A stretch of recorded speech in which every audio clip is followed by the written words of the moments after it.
So wonderful to be here. I imagine that many of you are thinking like me about Queen Victoria and Victorian-era munchies. So that's the thought going through my head now. But I want to focus you on something that has been in my mind. I'm the president of the Boulder Chamber, as mentioned, and I come to this discussion with the orientation as a business person, somebody who is thinking about the cannabis industry and its opportunity for business, but also the cannabis providers and growers, et cetera, as true business leaders in our community. And so, I just have my notes here, but I was thinking, the opening is this is not a joke. And how many conversations do you have around cannabis where the first comment is, well, give me a buzz. And everybody's like, or, we're really high growth in this market. Point is, this is not a joking matter. This is something to get very serious about in your community. Opportunities, but also impacts that you want to make sure that your community is thinking about from the business perspective, but also the community orientation perspective, which in many ways can undermine the future business success. So what do I mean by that? First of all, when I think about the original thinking around legalization of marijuana as both medicinal and then recreational in Boulder, I think the perception more broadly was of a bunch of cowboys coming in, potheads, who are just going to run businesses, not in a legitimate way, they're just off the street. No, what we are finding is that some of the savviest people are engaged in this business, and maybe originally we had in this community folks who were somewhat reckless in their orientation or thought it was going to be simple business. I can tell you right off the bat that's not going to happen. You're going to see a professionalism. You're going to see a high caliber of business savvy folks involved. I imagine, as you here in the audience. What am I talking about? I'm talking about people like a good friend of mine, a PhD mathematician, who just said, you know what, I see a great business opportunity here. I'm going to move into this business with high degree of business savvy.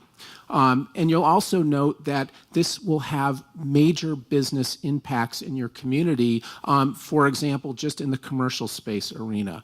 Folks thought that Boulder was going to see some opportunity around retail sites, and they were going to see in particular development of the commercial zones. Far exceeded expectations. It's now estimated that something between 15 and 20% of all the warehouse space in Boulder is taken up by the marijuana industry and grow operations. So significant business activity. And then ultimately, for communities, there's the discussion around the tax revenue and what can you expect to see. This is not the panacea that I think some folks thought it would be, that it would turn around the local budgets, but it's certainly a major benefit. So in Boulder, for example, we this year had about $8.4 million in sales tax revenue associated with the cannabis industry. That continues to rise. So as the industry grows, as people become more accepting of the product for a variety of purposes, we're seeing more economic benefit right here in Boulder and tax revenues that are going to our bottom line. So real business is happening associated with this industry. But I'll just offer that there are a couple things to keep in mind. One is the need for regulation to make sure that this business is operating responsibly, and also to make sure that the businesses have the certainty that they need to operate and to feel the security that their operations are sound.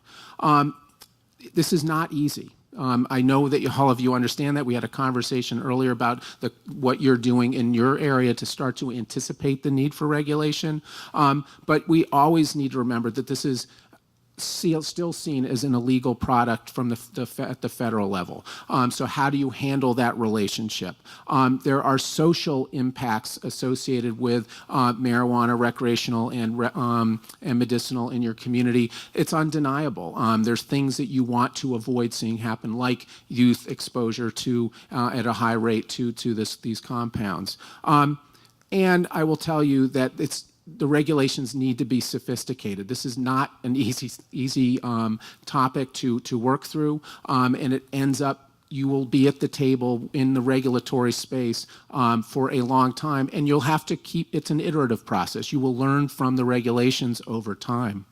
And I'll say that there's also something to keep in mind when you're thinking about local regulation. You have to act, because the state can be a major barrier to your implementation of responsible regulation in community and allowing the businesses to thrive. So I urge you to act and then see what happens at the state level and be willing then to adjust to those state regulations. Very important. We saw that happening in Colorado. It took a while for them to implement. We were able as a community to get out in front and start our industry up quickly. And then within that regulatory arena, and I'm talking maybe to the choir here, but you've got to work with the industry leaders. This cannot be something where the attorneys, the city attorneys, the political officials work in a isolated space coming up with the regulations. Be at the table with the industry, because they know how this industry needs to operate. They understand the sophistication.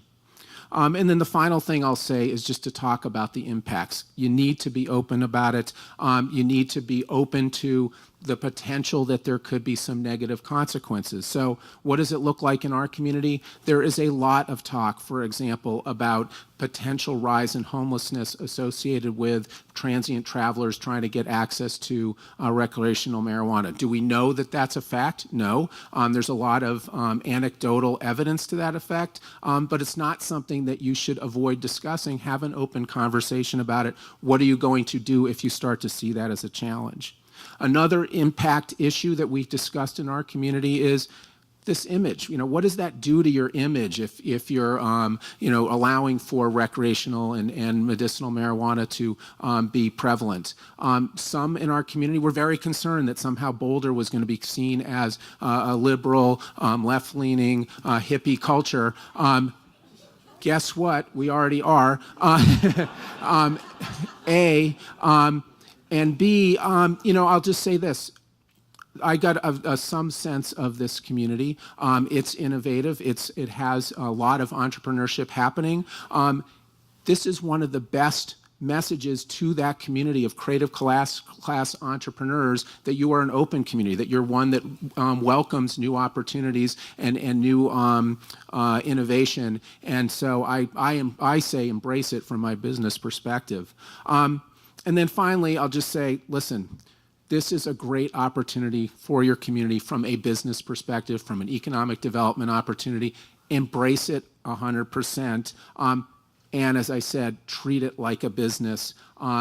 It will pay you back in great dividends, not just in sales tax, not just in new innovation and entrepreneurship, but welcome this industry into your community. They will become great business leaders in your community, contributing to nonprofits, participating in your social and cultural activities. So from my experience, it's one that I'm so proud to say that we welcome and embrace in Boulder, and I look forward to seeing how it develops here in your community. Thanks.